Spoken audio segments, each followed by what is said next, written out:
আমরা প্রথমেই মোহতারাম মাওলানা আব্দুর রহিম আপনার কাছে জানবো যে সাদাকা এবং জাকাত কোরআন এবং সুন্নাহ এর ব্যাপারে কি বলে। আলহামদুলিল্লাহ রাব্বিল আলামিন ওয়াল আকিবাতু লিল মুত্তাকিন ওয়াস সালাতু ওয়াস সালামু আলা আশরাফিল আমবিয়া ওয়াল মুরসালিন। আল্লাহ তাআলা কোরআন শরীফের মধ্যে ইরশাদ করেছেন, ইন্নামাস সাদাকাতু লিল ফুকারাই ওয়াল মাসাকিন ওয়াল আমিলিন ইলা আখিরিল আয়াহ। এটা জাকাতের কোথায় আমি দেব সে আয়াতের জন্য আল্লাহ দিয়েছেন। আল্লাহ তাআলা কোরআন শরীফের মধ্যে আমর দিয়ে আমাদেরকে অনেক প্রশ্ন করেছেন, যেহেতু আল্লাহ তাআলা বলেছেন ওয়াফি আমওয়ালিহিম হাক্কুল লিসাইলি ওয়াল মাহরুম, ধনী লোকেরা তোমাদের সম্পদের মধ্যে দরিদ্রদের হক রয়েছে। শুধু কোরআন শরীফে নয়, তিরমিজি শরীফের একটা হাদিসের মধ্যে একটা শব্দ শুধু বৃদ্ধি করে হাদিসের মধ্যে কাজটা এসেছে, ওফি আমওয়ালিহিম হাক্কুল লিসাইলি ওয়াল মাহরুম ইসাওয়াজ যাকাত। শুধু জাকাত নয়, তোমাদের ধনীদের সম্পদের উপর দরিদ্রের জাকাত ছাড়াও তোমাদের হক রয়েছে।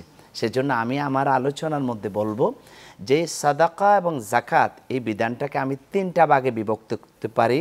যে জাকাতটা এটা ডাইরেক্ট আল্লাহ তাআলার হুকুম এবং এটা হচ্ছে ফরজ ইবাদত। আরেকটা হচ্ছে আমাদের সাদাকা, যেটাকে আমরা ওয়াজিবাতের মধ্যে রাখতে পারি, যেমন আমাদের ঈদের যে রমজানের সাদাকা এবং মান্নতের সাদাকা। 3 নাম্বার হচ্ছে আমরা মানুষকে অনেক দান সাখাওয়াত, মানুষকে অনুদান দিয়ে থাকি। জাকাত কত যে গুরুত্বপূর্ণ একটা বিষয়, সেটা আমি যদি রসুলের যুগে ফিরে যাই আমরা পারবো। এবং রসুলের যে 4 খলিফার মধ্যে হযরত আবু বকর সিদ্দিক রাদিয়াল্লাহু তাআলা আনহু, তিনি এত ভদ্র এত শান্ত লোক ছিলেন, যিনি জাকাত জাকাত যারা ছিল, জাকাত দিবে না যারা প্রত্যয় করেছিল, হযরতে আবু বকর বলছেন উকাতিলু, আমি তাদের বিরুদ্ধে যুদ্ধ ঘোষণা করব।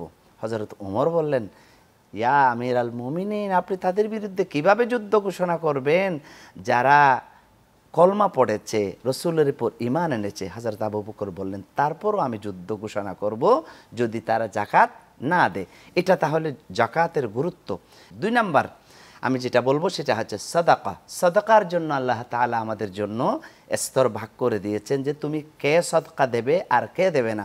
গ্রামাঞ্চল বলেন, শহরাঞ্চলে বলেন, আমাদের আম জনসাধারণের মধ্যে সাদাকাটা দেওয়া নেওয়ার ক্ষেত্রে ওনাদের কাছে ভালো একটা জ্ঞান থাকে না। যদি আমরা চেষ্টা করি এই জিনিসটা ওনাদেরকে দেওয়ার জন্য। 3 নাম্বার যেটা বলবো, আল্লাহ তাআলা কোরআন শরীফের মধ্যে বলেছেন, ইয়াসআলুনাকা মাজা ইউনফিকুন কুলিল আফওয়া।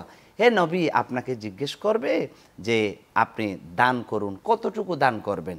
আল্লাহ তাআলা তখন উত্তর দিলেন কুলিল আফওয়া, যে তুমি জরুরত সে জায়েদ extra, what you spend in a day, তুমি একটা দিনে যেটা খরচ করেছো, rest of money, rest of things,